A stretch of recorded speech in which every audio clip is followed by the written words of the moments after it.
Assalamu alaikum everyone, hope you all are good inshallah. Today's recipe is Madghoot laham. This recipe is from Saudi Arabia and it's a very easy recipe. It is basically a rice dish, a one-pot dish with meat pieces in it. I hope you guys enjoy. If you do like this recipe and this video, please do put a thumbs up and share it with your friends and family.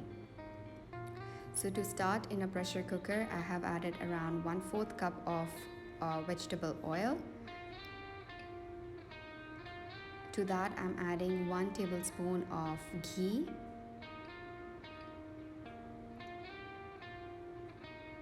Now, when the oil gets a little bit hot, I'm going to add 1 to 2 cinnamon sticks, 3 to 4 green cardamoms, and 3 to 4 black cloves. I'm adding 2 black dried lemons and 1 bay leaf. If you can't find black lemon in the market, please check it online if you are not from Saudi Arabia. Now once everything starts to splutter, add 1 chopped onion. I have just chopped everything in a chopper, it's easier that way.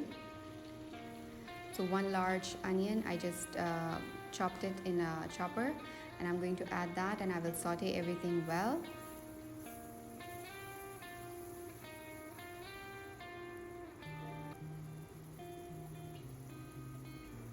Once the onion becomes a little bit translucent, I'm going to add 1 teaspoon of ginger garlic paste. Again, saute it well.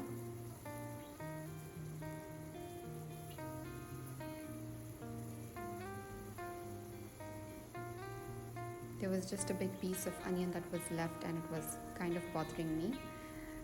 But anyhow, now I'm going to add 3 tablespoons of tomato paste. Now this is tomato paste and not ketchup. So I've added 3 big spoons of tomato paste. Again, I will mix this well and let it saute.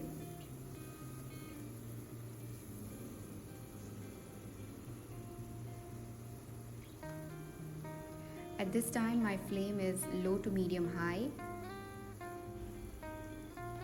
I'm going to add 1 teaspoon red chili powder. You can add paprika, that's what the Saudis use. Now 1 teaspoon of cumin powder.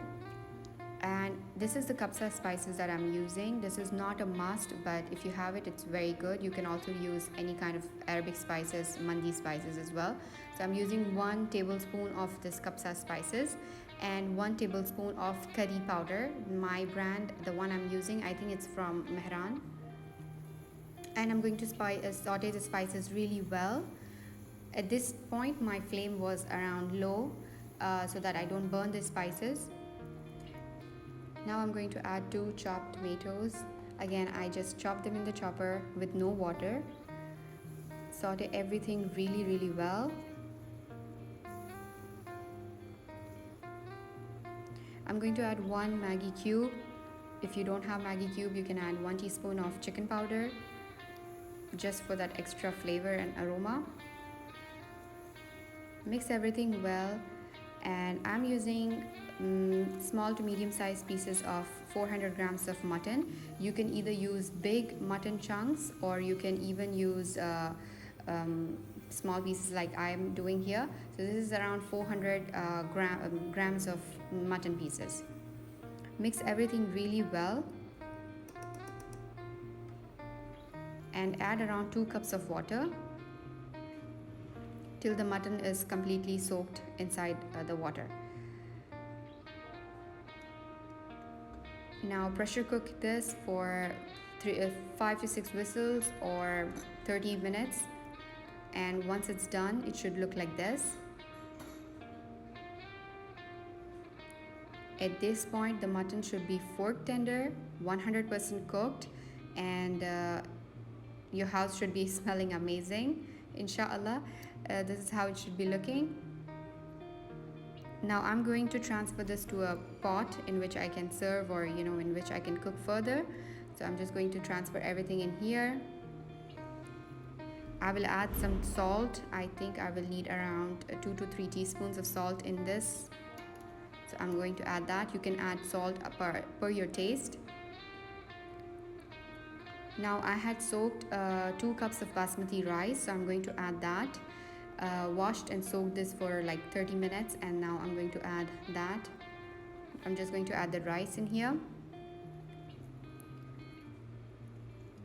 I will mix everything really well so each and every grain of rice is well combined.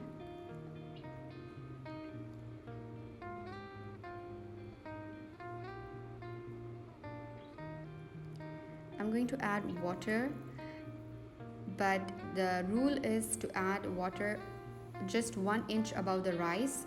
That way your rice will cook perfectly and it will not become very soggy, or it will not be dry. So just 1 inch above your where the rice sinks, that's just how much water you want to add. Now mix everything once again. I'm going to add 2 whole green chilies, and I will just let this cook on high flame till bubbles come on the top. This is going to take around 7 to 10 minutes. Complete ingredient list will be in the description box below, so don't forget to check it out.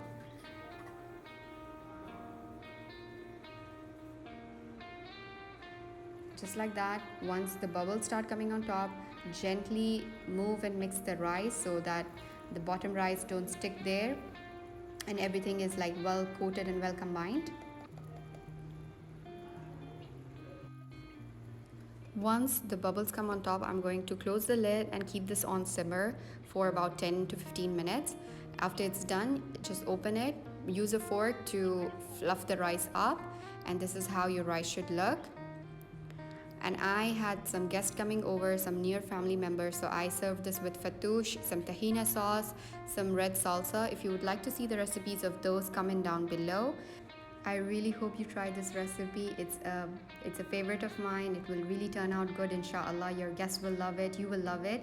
And until next time, take care. Allah Hafiz.